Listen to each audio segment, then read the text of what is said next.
What's up, guys? Welcome to Daily Dose of Reddit. This is your host, Zach, and today's subreddit is r/IDoWorkHereLady. Okay, this story's called, This Is My Painting. Okay, today I have my own story. If you've read another of my stories, you know that my wife works and owns a hobby store, and I paint landscapes on canvas.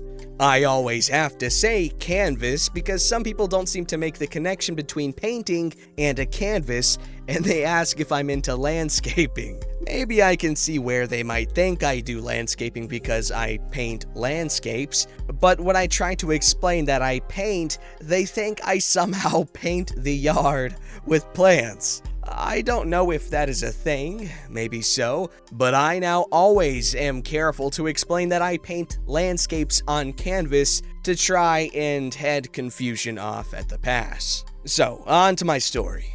I was invited to create 5 or so paintings to be hung at a special event at a local art gallery. Other artists would be showing their work, and to expect that I could sell all my pieces. I paint almost exclusively on 18 by 24 canvases, and only paint on other sized canvases for a request or if I feel inspired by something. I live in the West Southwest, and there is never a shortage of things for me to find inspiration from. Also, I grew up in the Pacific Northwest, and so I have those memories to draw from as well. So I painted a greenish woodland scene, a swampy scene, a desert scene, a seascape and river scene with tall sandstone cliffs. The river scene is what this story is about, so I'll go into more detail about it. It is a faster moving river that begins in the top left quadrant of the canvas, winds down to the middle of the canvas, and loops back to the lower left quadrant. On the right-hand side are sandstone bluffs with some vegetation, and there is a spit of land that allows for the river to loop around on the left. That spit of land has trees, bushes, driftwood, rocks, what you would normally find along a river in the Pacific Northwest. However, the scene is more attuned to the southwest with the desert-like sandstone cliffs and rocks. The whole painting is truly a figment of my imagination, and parts got painted over and repainted a few times before I got what I wanted. This is important. I used Douglas fir trees on my spit of land, none of which grow in the southwest, and I used cacti to break up the rock on the right side. I also used huckleberry and rhododendron bushes on the spit, both native to the Pacific Northwest and can't be found in the southwest. This is also important. The painting is called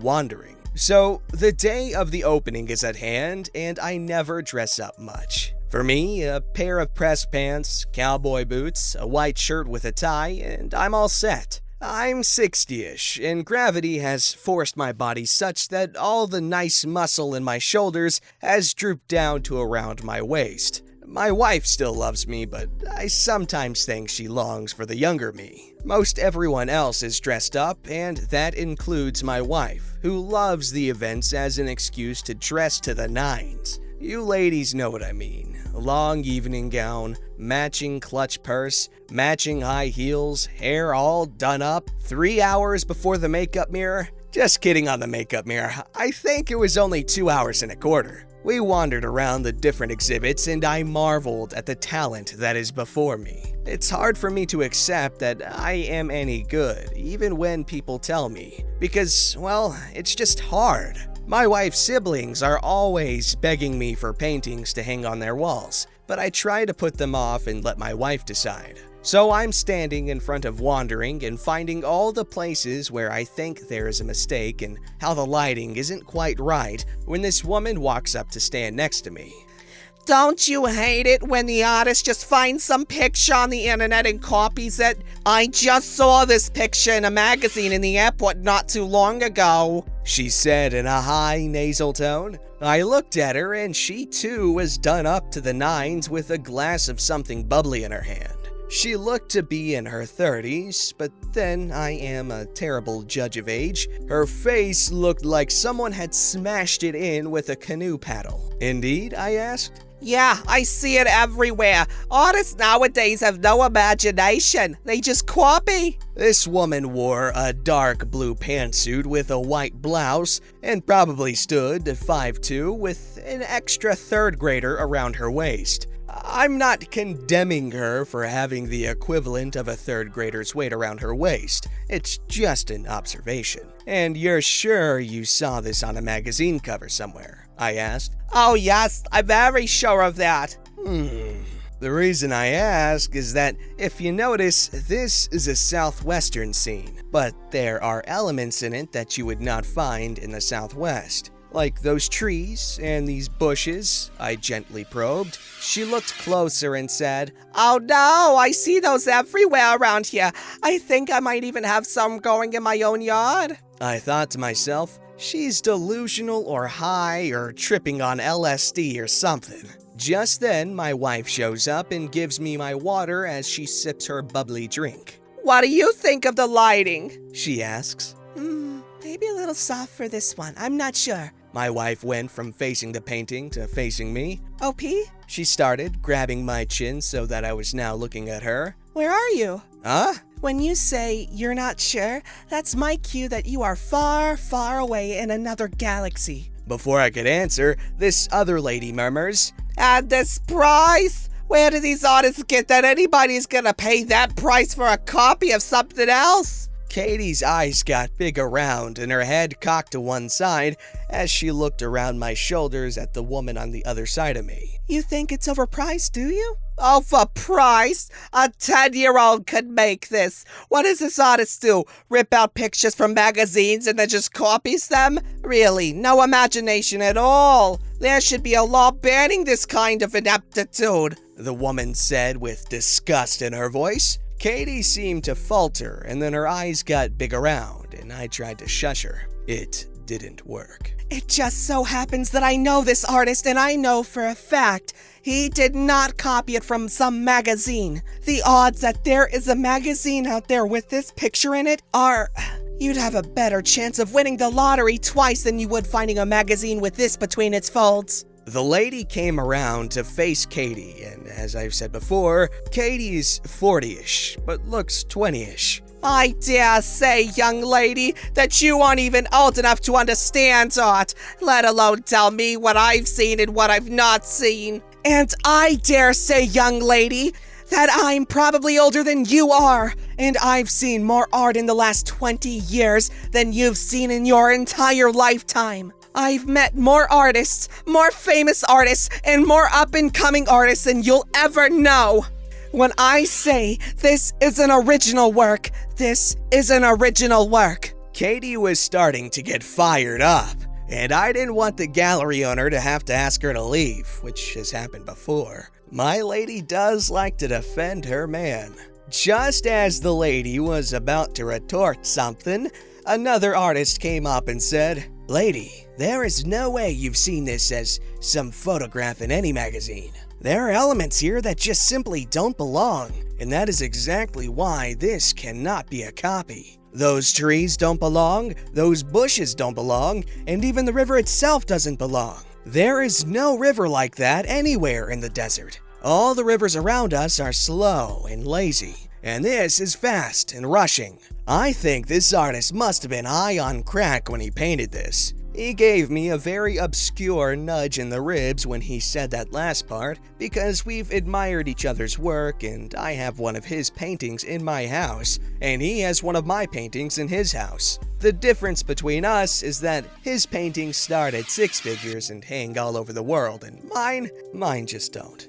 You don't know what you're talking about, the lady said. You're just some hippie living in some commune who hopes to make a few bucks on the pity of someone else's hard work. I couldn't help it. I laughed. I turned and looked at this woman and said, He, pointing to the guy that jumped to my rescue, has paintings in the White House. He has paintings in every major art museum in the US and parts of the world. He has a waiting list of a decade for his paintings. His house alone is probably worth more than what you will ever make in your lifetime. Although, to give her due credit, he did look like he probably lived in some commune high in the peaks. Writing this, I won't tell you his name, because I haven't asked him if I can include him in the story, while I'm sure he wouldn't mind. He likes stuff like this. I'd rather wait and update at a later day. So, this lady is again about to say something when the gallery owner comes over and puts a hand on my friend's shoulder and she asks, Distinguished artist, how are we doing tonight? I am so glad that you decided to come up to the mountain and visit us. The lady's mouth opened like the gape of a tunnel at the name dropping. I was just explaining to this lady how OP here could never have painted this from a photograph, as one just does not exist. She couldn't have seen this in a magazine, as the elements just don't exist in nature the way he's painted them. Laughing, gallery owner asked, Do you remember, OP, about a couple of years ago? You had that one painting that had a coyote in the brush, and the limbs made it look like it had antlers. Oh, I remember that, Katie said excitedly. OP wanted to fix that and I wouldn't let him. Do you remember the man who swore that he's got coyotes with antlers running around his chicken farm?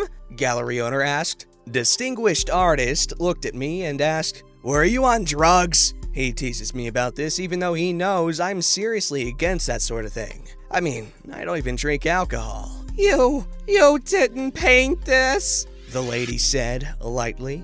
He sure did. Katie jumped in, still excited. I warned him from his blocking colors to his signature. I love to watch him paint. I watched as the lady slinked off, and when she was gone, I asked gallery owner, who was that? Shaking her head from side to side, she said, She's Bat Guano Crazy Karen who thinks she knows all there is to know about art and paintings, and she just trashes this artist and then that one just to get a kicks in. I don't know why I let her into these things. She never buys anything. Well, I know this story didn't have that explosive ending you all clamor for, but it's one of the few Karen or near Karen stories I have. I sold all of my paintings, and the city bought one of distinguished artist paintings because, well, he is just superior at what he does, and they were discounted for the showing. When we got home, Katie just had to tell our daughter the whole story, and daughter said,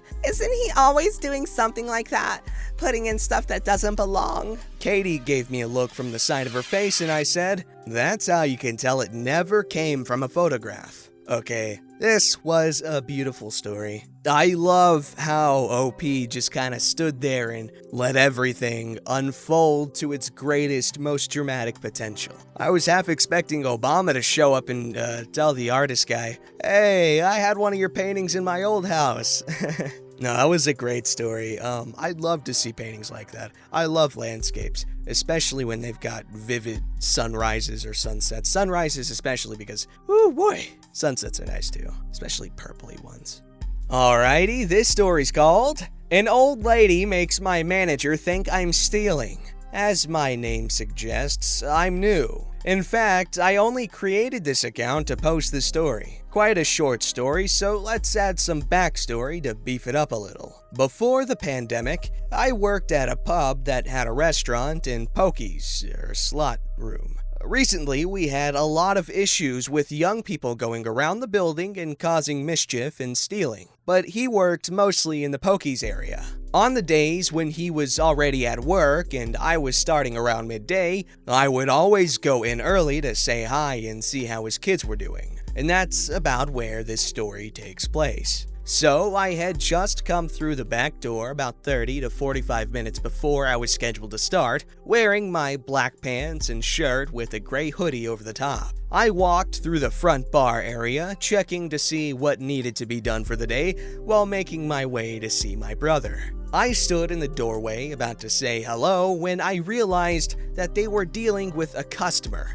and talking to our manager about various things that I'm not quite sure of. I figured my time could be better spent waiting in the back room on my phone, as I still had plenty of time to talk to my brother and I wasn't sure how long their conversation was going to last. So anyway, I'm sitting in the back room, not even 30 seconds later, looking at the roster with my back towards everything, when my manager barges through the office door and yells, Oi, buddy! What in the hell do you think you're doing? Now, at this point, I jump around a bit frightened and say, "Oh, hi, manager. I was just looking at my shifts the week. What's the matter?" It turns out, when I stood behind them in the doorway, still wearing my hoodie, an old lady told my boss that there was a young, shady-looking kid behind the bar.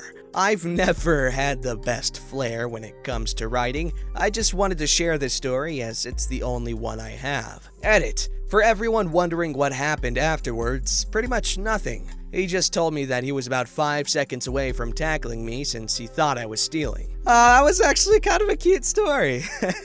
Oi, buddy!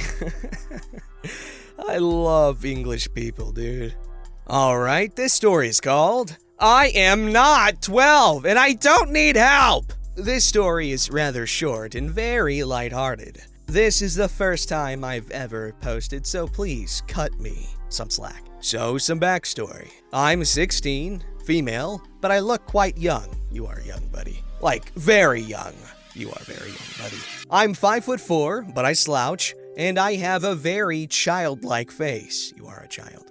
Being 16, I felt it was time I got a job. Very responsible. Late last August, my best friend got me a job in the kitchen at a nearby restaurant. I am and was a dishwasher. That's sexist, if you're curious. And I was so excited to make my own money. Everything goes very, very well, and in no time, I start feeling right at home. It's common knowledge that there's a back door that leads directly into the kitchen. That's pretty universal for every restaurant. That being said, I don't like going in the back door. Something about seeing all the customers and waiters is nice, especially before a shift. It makes me feel like, yeah, I did that. Are you liking the clean dishes? I thought so. On this particular day, I did just that. I strolled into the restaurant via the front door and immediately came face to face with a customer. She starts staring at me. Not rudely, but like she's inspecting me. I don't know what to do. I mean, I'm in the back for a reason. I don't want to deal with customers. She walks up to me and, without missing a beat, says, "Are you 12? Are you looking for your mom?" I just don't know what to do. What do you do? I look at her, confused, and just say, "What?" At this point, she actually looks more confused than me. I tell her I am not 12 and that I'm 16 and that I work at that restaurant. She stares at me blankly, then says something along the lines of, "Oh," and I just kinda walked away afterward. Nothing dramatic, just a misunderstanding that made me self-conscious. A few weeks later, I pieced together that someone must have lost track of their 12-year-old daughter, asked for help, and that woman was trying to find her. My coworkers cracked up when I told them about this. I hope you enjoyed. I did! Wonderful story. But you should embrace your youthful appearance because guess what? When everyone's freaking 24 and looking 42, you'll be 42 looking 24. But don't ask me how you got to age 42 before everyone you know turned 24, because that's just like some space-age technology stuff that's infinity and beyond me. That was so cheesy. Don't forget to like, subscribe, and hit that bell to never miss an episode.